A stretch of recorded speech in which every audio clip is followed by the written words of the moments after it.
বলিয়া বানে তছনছ কৰি নিলে নাজিৰাৰ বিভিন্ন অঞ্চল। বৰ্তমানেও নাজিৰাৰ বিভিন্ন অঞ্চলত একাঠো পৰ্যন্ত পানী। বোকা পলসে ঘৰৰ ভিতৰত সৃষ্টি কৰিছে এক অবৰ্ণনীয় পৰিস্থিতি। চাৰিওফালে কেৱল পানী আৰু পানী। নেৰানেপেৰা বৰষুণে আৰু অধিক ভয়াৱহ কৰি তুলিছে পৰিস্থিতি। আমি দৃশ্যাংশসমূহ দেখুৱাই আছোঁ। উজনি অসম বানত প্লাবিত হৈছিল আৰু তাৰ পিছৰ পৰিস্থিতি আমি দেখুৱাই আছোঁ। কিছু ঠাইত পানী কমিছে যদিও এই পৰ্যন্ত দুখ দুৰ্দশা কমা নাই। নিজৰ ঘৰখনলৈ উভতি যাব পৰা নাই।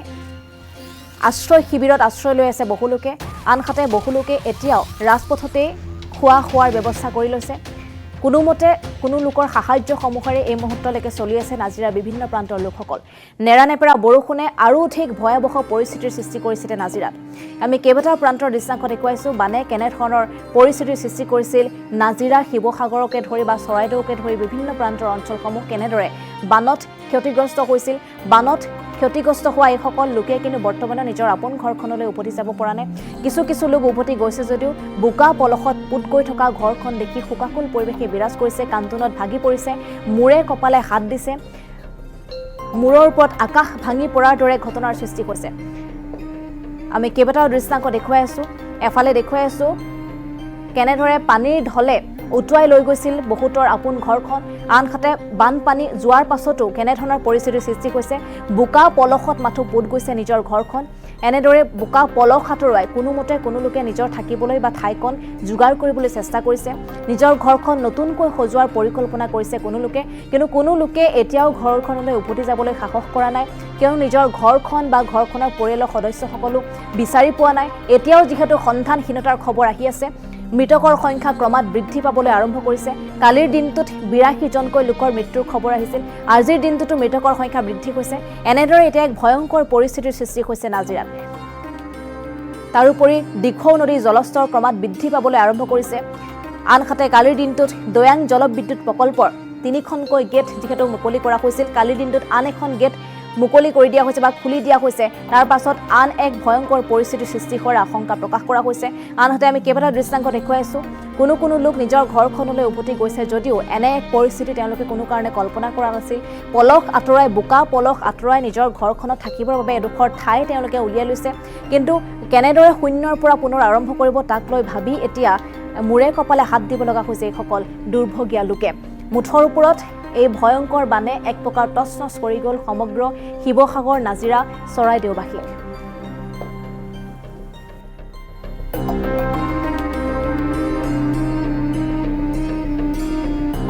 নাজিৰাত আজিৰ দিনটোত কেনেধৰণৰ পৰিৱেশৰ সৃষ্টি হৈছে এই সন্দৰ্ভত আমাক অধিক পৰিৱেশ দেখুৱাব আমাৰ সাংবাদিক পাৰ্থ প্ৰতিমে।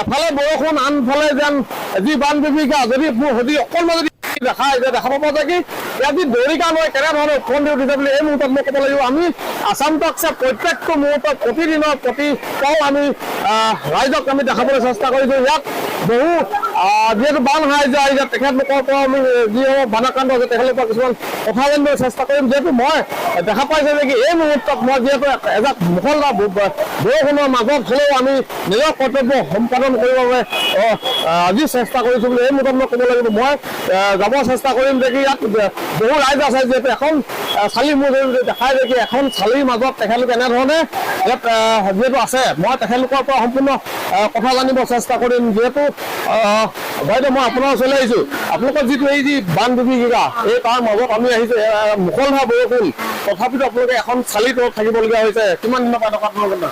আমাৰ যোৱা 19 তাৰিখৰ পৰা আমি ঠিক এনেদৰে আছো। এতিয়াতো ধৰক আমি ৰাস্তাৰ ওপৰতে থাকিব পাৰিছো, কিন্তু আমাৰ যিদিনাখন যোৱা 19 তাৰিখে যিদিনাখন মুষলধাৰ তাৰমানে আপোনাৰ আমাৰ প্ৰলয়কাৰী বান আহিছিলে, তেতিয়া আমাৰ ৰাস্তাৰ ওপৰতে এককালৰ ওপৰত পানী হৈছিলে। আমাৰ গাঁওখন হ'ল হাঁহচৰা লেবাং চাউলকৰা। হাঁহচৰা লেবাং চাউলকৰা গাঁৱৰ এনেকুৱা এঘৰ মানুহ নাই যি ঘৰত পানীয়ে বুৰা নাই। প্ৰত্যেক ঘৰ গাঁৱৰ প্ৰত্যেক ঘৰ মানুহৰে গৰু, ছাগলী, হাঁহ, কুকুৰাৰ লগতে জীৱ-জন্তু চব সকলো উটি গৈছে। কিন্তু ভগৱানক এটাই ধন্যবাদ জনাইছো, ভগৱানে আমাৰ হাঁহচৰৰ লেবাং চাউলকৰা বাকী কোনো এজন মানুহৰ প্ৰাণ হানি নাই হোৱা। তেওঁলোক হ'লেও মানে যথেষ্ট ক্ষতি সাধন যথেষ্ট ক্ষতি সাধন কৰিছে। আপোনাৰ ইয়াত আমাৰ হাঁহচৰা লেবাংচাউলকৰত 8 নং ৱাৰ্ড হয় হাঁহচৰা গাঁও পঞ্চায়তৰ এঘৰ মানুহ নাই, যি ঘৰ মানুহৰ ঘৰ বুঢ়া নাই, প্ৰত্যেকৰ ঘৰৰ ভিতৰতে এককাল এআঁঠু ওপৰত পানী হৈছে আৰু ঘৰখনৰ ভিতৰৰ সকলো আচবাব সকলো ধৰণৰ বস্তু লোকচান হৈছে। এতিয়া বাইদেউ মই আপোনাৰ পৰা এটা কথা জানিব বিচাৰিম, যিহেতু আপোনালোকে এতিয়া খেতিৰ সময়, আপোনালোকে মহিলাসকলে বৰ্তমান সময়ত আজিৰ দিনত আপোনালোকে কৃষি পথাৰত ব্যস্ত হ'ব লাগিছিলে, কিন্তু এতিয়া ঘৰ বা ৰাস্তাৰ কাষত থাকিবলগীয়া হৈছে। হয়, উপায় নাই। আমি পথাৰত এতিয়াও এবুকু পানী হৈ আছে, কিদৰে আমি খেতি কৰিম? গোটেই বছৰটো আমাৰ অকল খেতি, যিহেতু আমাৰ গাঁৱৰ সকলো ৰাইজ খেতিৰ লগতে জড়িত হোৱাৰ বাবে আমাৰ সকলোৱে আমি অকল কৃষিৰ ওপৰতে নিৰ্ভৰশীল। কৃষিৰ ওপৰত নিৰ্ভৰশীল হোৱাৰ বাবে কি হৈছে, এতিয়া আমাৰ এককাল পানীত আমি ধৰক কোনো ধৰণৰ কৃষি কাৰ্য কৰিব নোৱাৰো। আৰু যদি আমি শাওণ মাহতে ৰুই পিনে আমি বছৰে ভাতকেইটা যদি বছৰটোৰ কাৰণে যদি গোটাই নেৰাখো, তেতিয়া আমি কিদৰে খাম?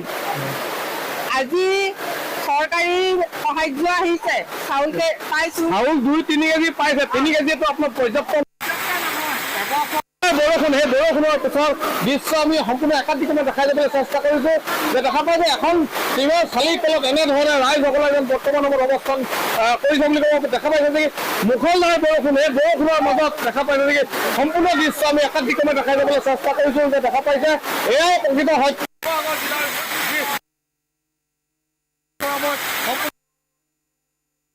আপোনাক লগ পাইছো, আপোনাক যদি সময় আহে ভাল লাগিব।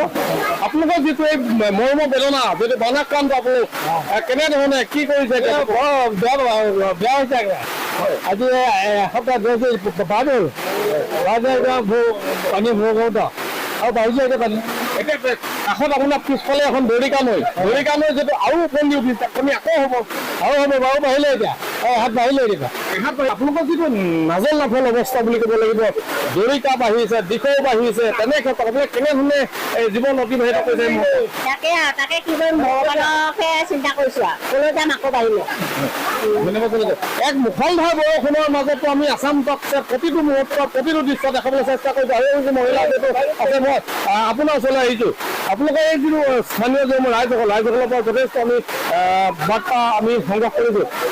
এই মুখলধাৰ বৰষুণ, আনফালে দিশৰ দৰিকা উপন্দি উঠিছে, কি ক'ব এই মুহূৰ্তত আপোনাক কেনেধৰণে জীৱন নিৰ্বাহ অতিবাহিত কৰিছে?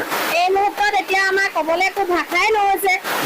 ৰাইজসকলক এতিয়াতো দেখি পাইছে চাগে সকলোৱে, আৰু মানে কি হ'ল, এতিয়াও মানে পানী বাঢ়িয়ে আছে। তাতে মানে বহুত আমাৰ গাঁৱৰ মানে সকলো ব্যক্তিয়ে মানে আমাৰ হাজিৰা কৰা আৰু বাহিৰে বেলেগ চাকৰি বাকৰি কাৰো নাই, খেতি পথাৰ সেইবিলাকৰ ওপৰতে আমি চলি থকা। তাৰ ভিতৰতো মোৰ মানুহজনৰো মানে বৰ্তমান ভৰি ভঙা, ঘৰলেতো আনিব পৰাই নাই। আজি অনাৰ কথা আছিলে, আকৌ পানী বাঢ়িলে, সেইকাৰণে বহুত প্ৰব্লেমৰ মানে সন্মুখীন আমি হৈছো। কিন্তু আপোনালোকৰ চেনেলৰ দ্বাৰা এটাই মই কথা ক'ব খোজো, বৰ্তমানো আমাৰ যিমানখিনি মানুহে মানে সহায় সহযোগিতা আগবঢ়াইছে, সকলোলে মই বহুত বহুত ধন্যবাদ জনাইছো। আৰু তেওঁলোকক ভগৱানে সদায় ভালে ৰাখক। যদি আমাৰো তেনেকুৱা দিন কেতিয়াবা আহি যায়, আমিও তেওঁলোকৰ ওচৰত মানে চাপিম বুলি আজি মই এই আপোনালোকৰ চেনেলৰ দ্বাৰা কথা দিছো। মই অসমবাসীক দিছো, আমাক যি কোনো মানুহে যেনেকে আমাক সহায় কৰিছে, বহুত বহুত আমাৰ গাঁওবাসী হয়, হাঁহচৰা চাউলকা গাঁও 8 নং ৱাৰ্ডৰ হয়, মই আপোনালোকক ধন্যবাদ জনাইছো। এয়াই আচলতে মানৱ ধৰ্ম বুলি ক'ব লাগিব। ভূপেন হাজৰিকাদেৱে এটা গান গাইছিলে যে মানুহে মানুহৰ বাবে যদি অসমলৈ ভাবে, সেই গীতটোকে যেন আওকাণ কৰি সমগ্ৰ অসমবাসীয়ে শিৱসাগৰত যিবোৰ বানপীড়িত ৰাইজ আছে, ৰাইজসকলক যেন কিঞ্চিত মান সহায় কৰিব আহিছে বুলি ক'ব লাগিব। হাজাৰ হাজাৰ গাড়ী আহিছে, হাজাৰ হাজাৰ ট্ৰাকে আহি বস্তু যিহেতু খাদ্য সামগ্ৰী ইয়াতে যিহেতু বিতৰণ কৰিছে। কিন্তু এই যি বলিয়া বান, সেই বলিয়া বান কেনেদৰে ৰোধ হ'ব, সেই ক্ষেত্ৰত যেন প্ৰধান কাম হৈছে অসম চৰকাৰৰ যিসমূহ বিষয়া আছে, মন্ত্ৰী আছে, তেখেতলোকেহে আচলতে প্ৰকৃতাৰ্থত এইসমূহ যি বানাকান্ত ৰাইজৰ কেনেধৰণে এই দুখ দুৰ্গতি কেনেদৰে বিৰাজ কৰিছে কোনোমতে নিজৰ ঘৰখনক নতুনকৈ সজাবলৈ চেষ্টা কৰিছে সকল লোকে প্ৰবল বৰষুণৰ মাজতো এনেদৰে নিজৰ ঘৰখনক সজোৱাৰ চেষ্টা কৰিছে সকল লোকে মুঠৰ ওপৰত বানে টচ কৰি গ'ল তেওঁলোকৰ নিজৰ আপোন ঘৰখন এপতকৈ গোটোৱা সকলো সম্পত্তি এতিয়া পানীৰ লগত উটি যোৱা পৰিলক্ষিত হৈছে তাৰ পাছতে নিজৰ আপোন ঘৰখনলৈ গৈ বোকা পলসত পুত গৈ থকা কোঠাসমূহ বা দেৱালসমূহ এনেদৰে নতুনকৈ আৰম্ভ কৰিবলৈ বা পৰিষ্কাৰ পৰিচ্ছন্ন কৰাৰ আৰম্ভ কৰিছে সকল বানাক্ৰান্ত লোকে